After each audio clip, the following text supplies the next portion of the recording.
Good morning, this is Ricky, and welcome to Hope for Today. Ever been in a tight crunch and you're just ready to get it all over with? You ever just been like, okay, time's up, God. I'm ready to kind of get out of this ditch and move on with my life. Can I get an amen wherever you may be this morning? I know in this crunch of this pandemic and this COVID-19 and all these debates swirling around our hearts and our minds, all of this dis-ease because we can't go to our movies, we can't go to our churches, we can't eat indoors, we can't go to our classrooms with the ease we once did. I know that I'm not the only one who's thinking, all right, God, time's up, time to get back to normal. Here's our problem, the weight of history. The weight of history. When you look throughout the millennia, you can see that God's people have been wedged between corners like the one we are in seemingly countless times.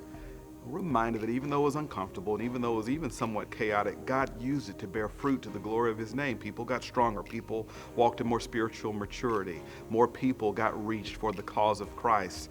There were virtues that we attained to in times of pandemics and quarantines and war that we never did attain to when we were in times of peacetime. So even though it's uncomfortable, God says, I'm going to use it. And so you've got to make one of two choices. Will I be the grumpy curmudgeon Christian just walking through this season with my lip poked out, with my attitude bad, with my patience short? Or will I rather say, okay, God, don't like it, but you're God, I'm not, and I need to get on your program if I'm ever going to get to the next chapter of my life? And if that's the choice you're willing to make today, God says, pray for patience.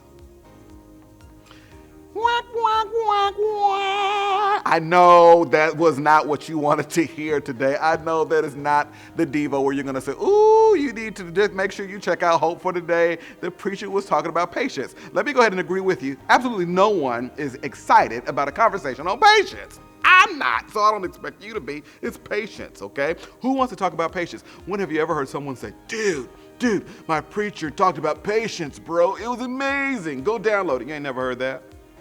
What have you ever gone to the Christian bookstore and found a t-shirt that said, patience?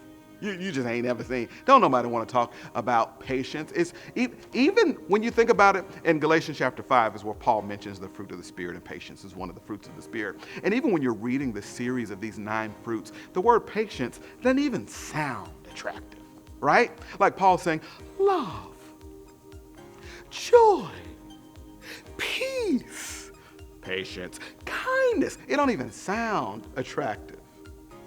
But how many of you know that if you can allow the Spirit to tap your heart and help you lock into patience, it is the stuff of virtue that will change not only your perspective, but your whole life?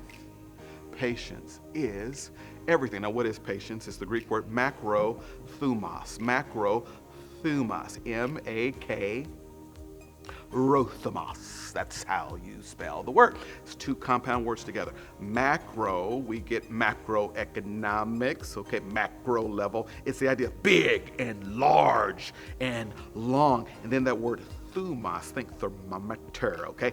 Thumos is the idea of something being hot and on fire, about to blow up, okay? It's the idea of explosion, okay? So when Paul says through the power of the Spirit, God will give you patience, God will give you macrothumos, it means that God will give you in this pandemic the power in so far that it'll take you a long time before you blow up. That's patience. That we don't blow up. That even if we do blow up, it takes us a long time before it happens. Because the God of heaven is preserving us and sustaining us and whispering his promises over us and comforting us with his truth. So God says, the next time you're about to blow up, teacher, on that Zoom call when the kids ain't even looking at you or picking their nose while you're trying to teach, God says, I'll give you macrothumos. Next time, businessmen, when you're realizing the difficulties that this pandemic has brought onto your livelihood, and you're like, God, when is this going to be over? God says, I'll give you macrothumos. Next time, parent, your children are whining and just going crazy because their lives have been upended, God says, I'll give you macrothumos. Next time, churchmen, when you're like, goodness gracious, when we're going to open up the doors and everything else that comes along with that, God says, I'll give you macrothumos. And I just want you to be reminded of the heart of God. God don't waste no crisis. And he's going to grow stuff up in us in a crisis that can't be grown up in peacetime. And I refuse to get back to peacetime without being grown up. God is good. Let him stir up that patience in you. That's hope for today. And I'll see you next time.